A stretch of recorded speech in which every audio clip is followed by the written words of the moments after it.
¿Cómo están? Hoy les traigo un video acerca de la realidad y la pérdida de realidad. Hay un texto de Freud que me gusta mucho, se titula Pérdida de realidad en la neurosis y la psicosis. Y es un tema bastante complejo, dado que, como muchos de ustedes saben, en psicoanálisis se suele decir que lo único que importa es la realidad psíquica. Pero esto, ¿es tan así? Es muy lindo el texto porque lo que podemos sacar en limpio es que la relación que mantenemos con la realidad en ningún caso es sencilla, tengamos una patología o no. Y cuando decimos realidad, nos estamos refiriendo fundamentalmente a lo que Freud llamó principio de realidad. O sea, la realidad, cuando aparece esa denominación, se está refiriendo a la realidad material, práctica, fáctica, compartida con otras personas. Esto tiene que ver con el espacio-tiempo, la ubicación temporal, la ubicación espacial, la utilización de la palabra, el nivel de la comunicación con un otro, o sea, con ayuda de Lacan decimos, el lazo social. Es una de las primeras cosas que observamos cuando un sujeto viene con un determinado padecimiento, con algún determinado síntoma, sobre todo si ese síntoma tiene un tinte alucinatorio o delirante. Lo primero que observamos es qué grado de conexión tiene el discurso de ese sujeto con la realidad.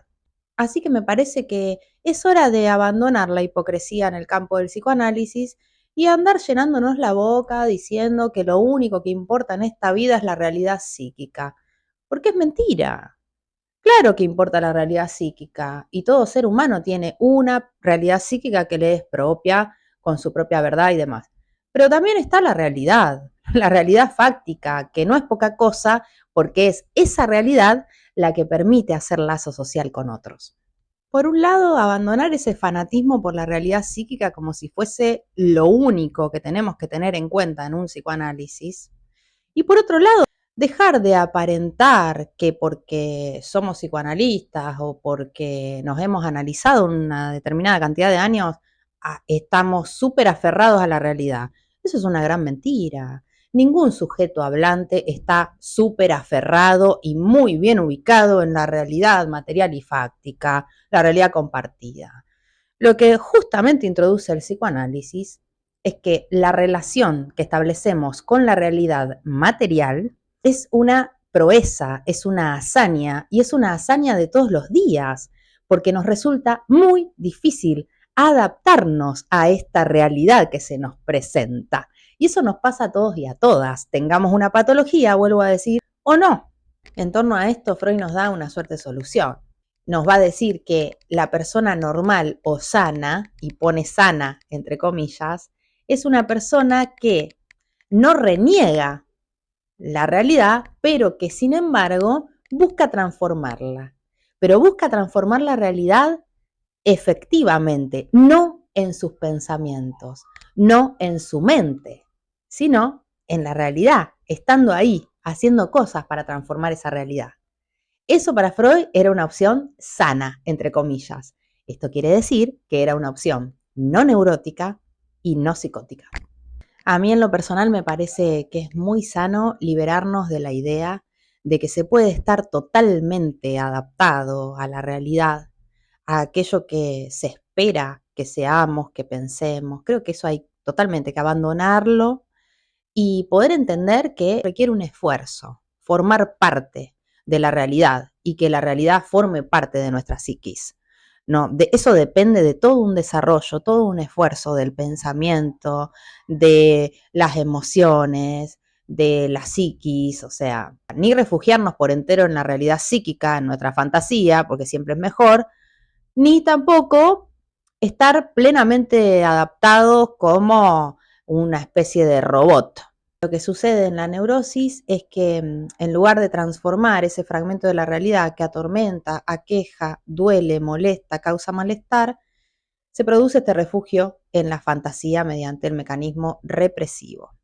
O sea que el sujeto se queda sin el pan y sin la torta en la neurosis.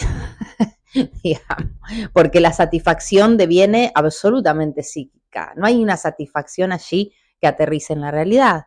Y lamentablemente en la psicosis tenemos otro escenario que también es privativo de la satisfacción posible de un sujeto, ¿no? En principio, en la psicosis observamos un deterioro de los lazos sociales, lo cual es un factor fundamental para la salud mental.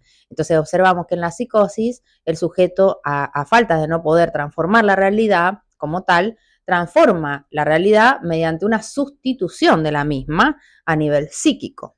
Y eso hace que se corten los lazos con la realidad material y fáctica. En nuestro próximo encuentro en vivo de la suscripción mensual vamos a hablar un poco de algunas diferencias psicopatológicas y nosográficas importantes. Y como ejemplo de lo peor, vamos a servirnos de la biografía de Adolf Hitler. ¿A dónde lo ubicamos? ¿A dónde lo podemos ubicar? Si es que es posible ubicarlo en alguna parte. El caso del nazismo es un caso que a mí siempre me pareció muy curioso. Quizá todavía no tengo la investigación suficiente. Yo concibo el nazismo como un delirio. Delirio. Pero lo curioso es que ese delirio llegó a tocar la realidad fáctica y generar daños inimaginables en la humanidad y en las mentalidades, en nuestra historia inclusive, ¿no?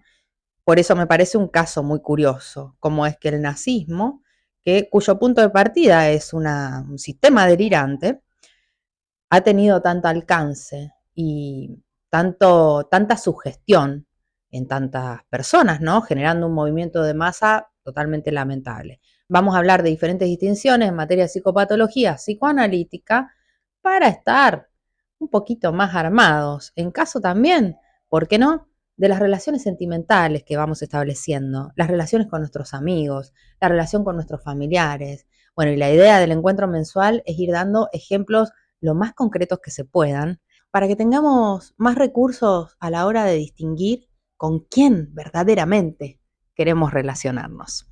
El objetivo de la suscripción no es dar una clase al modo de la academia.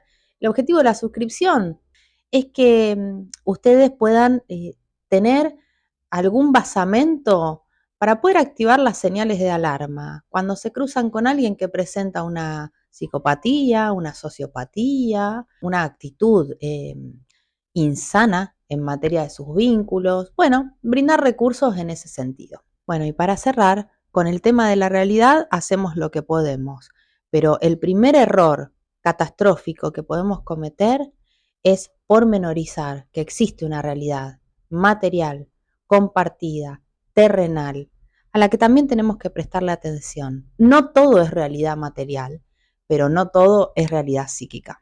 Les dejo un beso.